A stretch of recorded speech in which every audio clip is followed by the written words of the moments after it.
It started like any other Thursday. I was late for work, again. My coffee spilled in the car. I couldn't find my other earring. And my boss, Miranda, was already 2 emails deep in passive aggressive fury before I even pulled into the parking lot.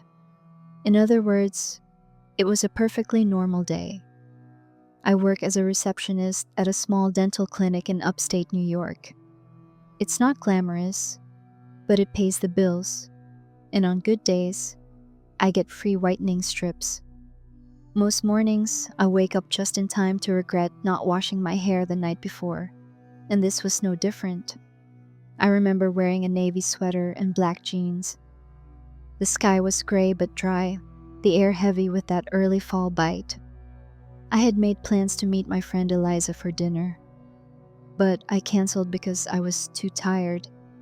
That decision haunts me now, because if I had met her, I wouldn't have taken that shortcut home. I wouldn't have vanished. It was 6:42 p.m. when I left work. I remember checking the clock on my dash as I turned down Maple Hollow Road, a quiet, wooded path that cut 5 minutes off my drive. I'd taken it dozens of times. It was lined with trees, no streetlights, and barely any signal. My mom used to warn me about it. Too isolated, she'd say. One flat tire and you'll be a ghost. I always laughed it off. I wasn't laughing that night.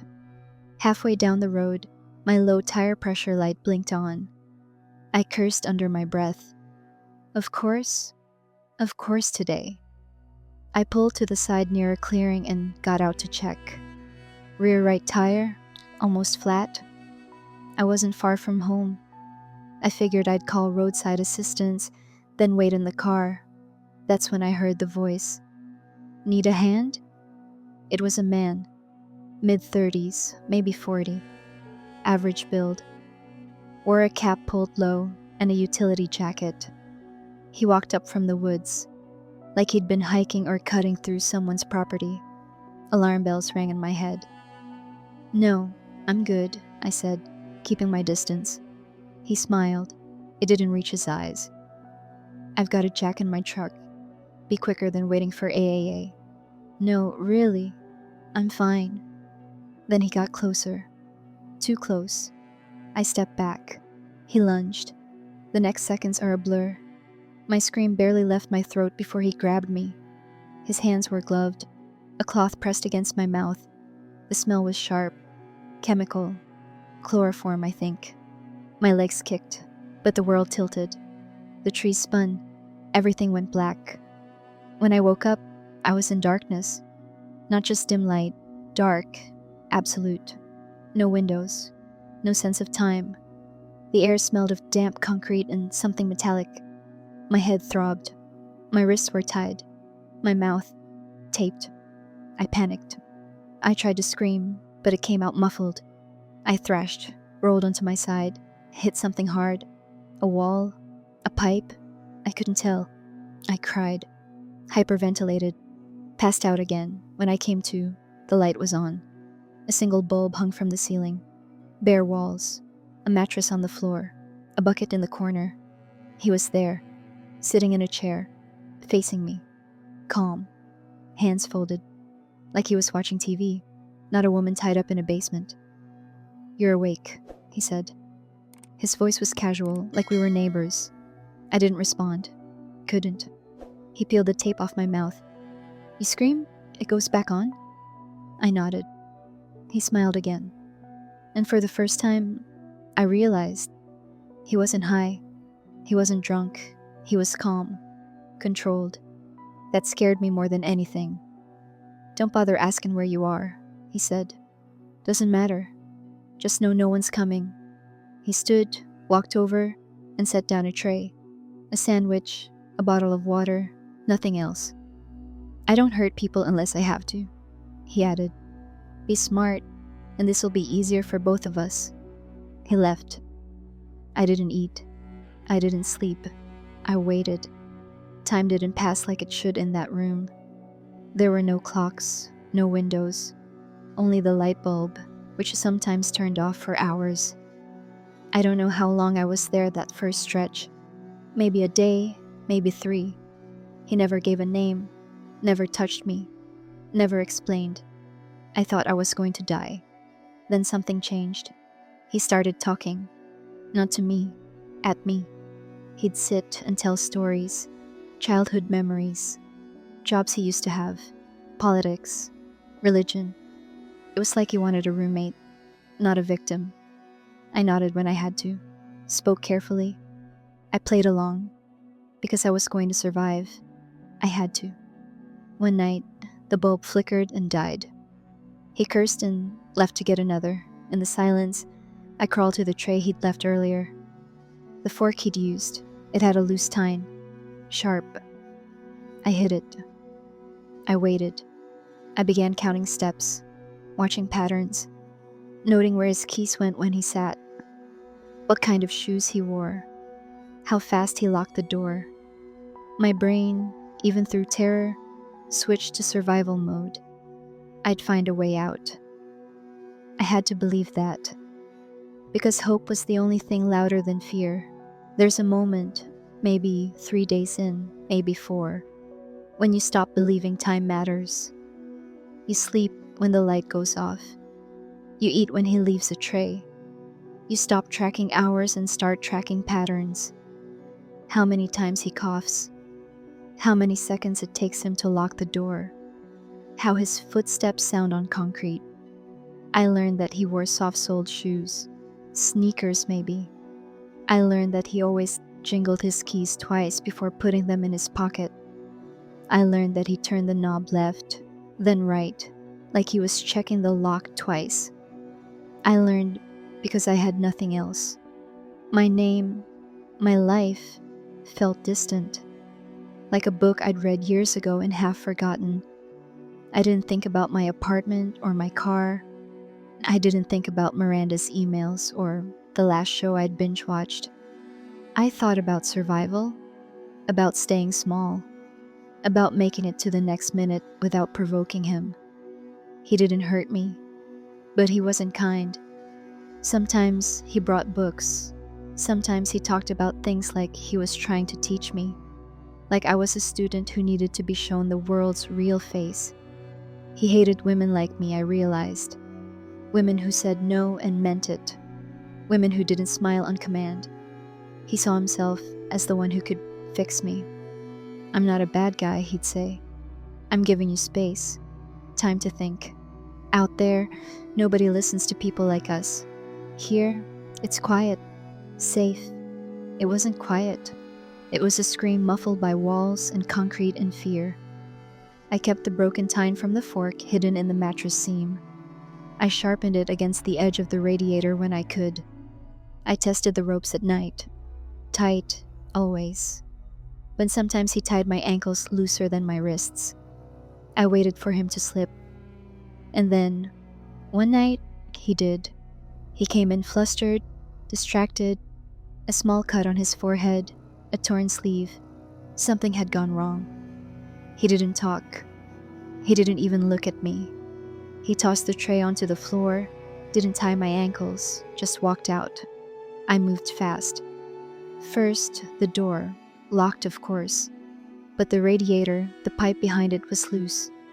I had noticed it a day before but hadn't tested it. Now I pulled. It gave, just slightly, enough to slip the fork tine inside and wedge the gap wider. My wrists ached, my hands trembled, but I kept working. Minutes passed, maybe hours. I had no way of knowing. But when I felt the pipe shift and the base creak, I knew I had a chance. And then, click, footsteps. He was coming back. I dropped the pipe, slid onto the mattress, shoved the tine back into the seam, and lay still. He didn't notice. He muttered something about tomorrow and long drive, and left again. I didn't sleep. I stared at the ceiling and made a plan. The next day, he brought a brush, left it beside the tray. Figured you'd want to clean up a little, he said. I can bring a mirror tomorrow. I nodded. I said, thank you. He smiled. It looked real. He didn't know I'd already decided. I was going to kill him, not because I wanted to, because I had no choice, because no one was coming, because my photo on the news wouldn't save me, because hope, in that place, was something you made yourself out of broken things and silence. That night, I waited again. I pressed the fork tine deeper into the pipe joint. It scraped. I pulled. The radiator groaned. Then, population? It came loose. The piece wasn't heavy, but it was solid. Metal. Blunt. My hands shook as I gripped it. My heartbeat was so loud I thought he'd hear it from outside the door. I waited. He always came at 8 p.m. At 7:57, I stood beside the door. At 8:01, it opened. He stepped in, saw me, paused. That second saved me. I swung. The metal connected with his temple. He staggered. I didn't stop. I hit again, harder. He fell. I dropped the radiator piece and ran, out the door, down the hallway. Concrete, no windows, but light, fluorescent, cold, sharp. I ran toward it, the stairs. I climbed without counting, another hallway, a door, locked. I screamed, I pounded, and then, voices. From the other side. "Who's there?" I sobbed. "I need help. I was kidnapped. Please." The door opened, uniforms, flashlights, hands on shoulders. "Ma'am, you're safe now. You're safe." I collapsed. I don't remember the ambulance, or the hospital, only the moment when they told me his name. Lucas Grahn, 41. No prior convictions. A quiet neighbor. Lived alone. Respected. The kind of man people don't suspect. But I knew. I knew what silence hides. They found the basement, the restraints, the notes. They found photos. Of me. From before. Weeks before. He'd been planning it. Following me. Waiting. That night in the woods wasn't chance. It was scheduled. I survived. But I didn't come out the same. People ask how I'm doing now. I say, I'm fine. What I mean is, I still flinch when I hear keys jingle. I still check locks twice. I still wake up at 8:01. But I'm breathing. I got out. And one day, I'll stop counting. Freedom didn't feel like I thought it would. It wasn't a sunrise or a gasp of fresh air. It was fluorescent lights in a hospital room, beeping monitors, an IV drip, a nurse saying my name over and over until I realized she meant me, Rachel. That was my name. I had almost forgotten. My voice came out as a whisper, dry and cracked. "Is he alive?" she said. "In custody. You're safe now." Safe. The word didn't land the way it should have. It hovered somewhere above me, floating with all the other things I couldn't process yet. My body was safe, but my mind was still in that room. I stayed in the hospital for 6 days. Doctors examined every inch of me. Bruises, dehydration, minor injuries, no broken bones. They were surprised. I wasn't. Lucas hadn't wanted to break me physically. That would have been too easy. He wanted something else. Control, obedience, presence. But I had never really given him that. There were police interviews, of course. Long, quiet hours where I sat across from a detective and told the story. They were gentle, careful, but I could see it in their eyes. The horror, the disbelief, the pity they tried not to show. I told them about the radiator pipe, the fork tine, the way he jingled his keys, the exact minute he usually brought my food. They said those details saved my life. The media caught on fast. Local woman escapes captor after weeks missing. Real-life survival story. Shocks small town. I didn't read the articles. I didn't watch the coverage. Eliza brought me my phone, but I didn't turn it on. I didn't want to see my own face staring back at me from headlines. I didn't want to be a story, but I was. The FBI got involved. Apparently, Lucas had moved across 4 states in 6 years. Always alone. always quiet, no history of violence, no flags. But in his house, they found evidence of more, other women, photographs, and items. Not all of them had names, not all of them had endings. I became a known survivor. That phrase stuck to me like a label. Reporters left voicemails. A podcast producer sent a fruit basket to the hospital. One network offered to fly me to New York for an exclusive. I ignored it all. I wasn't ready. Instead, I focused on breathing. In, outside. My mom flew in from Florida. She didn't stop crying for the first 48 hours. Neither did I. We stayed in a hotel together after I was discharged. She slept with the lights on. So did I. I jumped at loud noises. I checked the locks 3 times every night. I didn't go near windows. I barely went outside. But therapy helped. Slowly. At first, I didn't speak much. Then one day, I told my therapist how I'd memorized the exact number of tiles on the ceiling of that room. 57. I'd counted them every day. She nodded and said, "That's control. You made a pattern in chaos." I clung to that idea. At some point, the detectives told me Lucas had confessed. He admitted to following me for weeks, watching my routines. He had picked me because I looked calm, because he thought no one would miss me right away. He wasn't wrong. It took 2 days before anyone reported me missing. 2 full days. But then Eliza noticed. She called my mom. They filed a report, and the search began. He never expected me to get out. That's what he said in the confession. She was supposed to stay, but I didn't. A month after the escape, I was asked to testify. The trial wouldn't be for a while. They needed more evidence, more time. But the DA wanted to start building the case now. I sat in a beige room with a box of tissues and a glass of water and told my story again. Only this time, it felt different. Because I wasn't just surviving it, I was owning it. I remembered everything, the sounds, the smells, the exact moment the pipe gave way in my hands, and the way I didn't hesitate. That mattered to me. I wasn't just someone he found on a lonely road. I was someone who got away. And the more I told my story, the more I realized I wasn't the only one. Support groups reached out. Messages from women who had lived through similar things. Different details, same fear, same aftermath. We carried it differently, but we all carried it. Sometimes I wondered what justice really meant. Was it him behind bars? Was it me walking outside without fear? Was it the moment I finally looked in the mirror and saw my own eyes again? Maybe it was all of it. Maybe it was just surviving long enough to find out. The courtroom was colder than I expected. Not just the air, but the atmosphere. Clinical. Sterile. Like grief had been sanitized.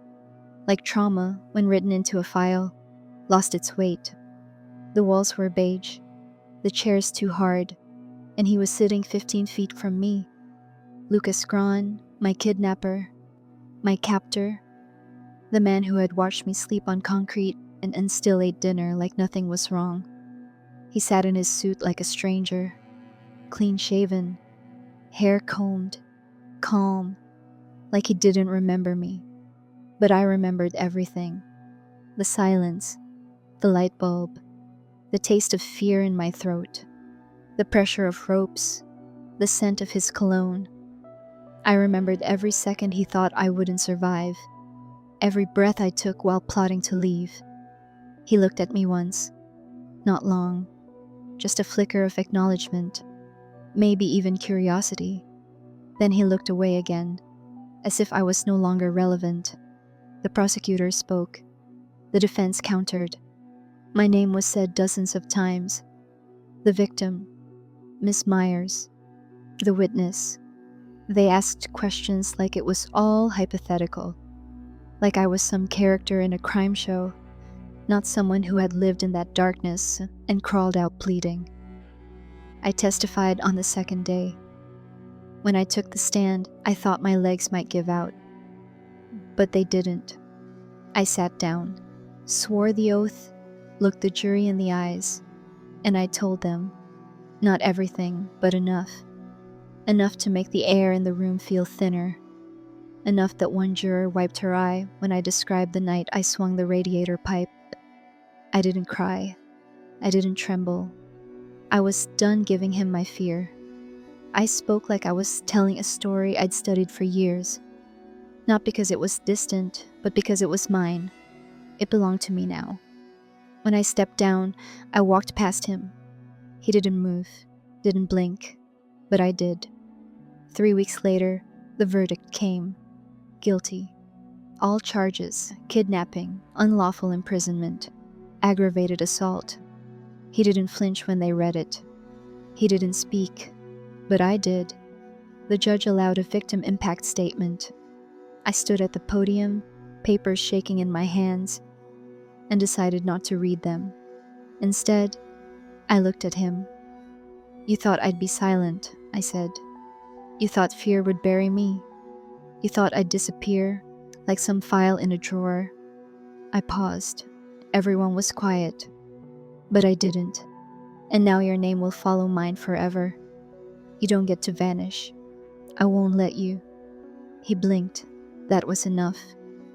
I walked out of that courtroom lighter. Not healed, not whole, but lighter. That night, I stood in front of the mirror for the first time in weeks. Not to look at my scars, not to find the fear in my eyes, but to say my name, Rachel Myers. I survived. I wasn't rescued. I wasn't saved. I got out because I fought, because I counted every second, because I sharpened a fork and trusted my own rage when no one else knew I was gone. The world moved on. That's the truth they don't tell you about survival. People applaud. They cheer your strength. They send flowers and cards and say words like inspiring. But then they move on, and you're left standing in a world that no longer matches the one inside your body. I couldn't walk past alleyways without my breath catching. I couldn't sit in a locked car without checking the mirrors 5 times. I couldn't be touched without first remembering what it felt like to be restrained. But I also couldn't be silenced. So I wrote. I wrote every night. I filled notebooks. I gave voice to the pieces of me that still woke up screaming. I wrote until the words started sounding like truth and not just pain. And I spoke at survivor groups, at local schools, once even on a podcast. Not because I wanted fame, not because I wanted pity, but because I wanted no one else to feel as invisible as I once did. Lucas was sentenced to 38 years.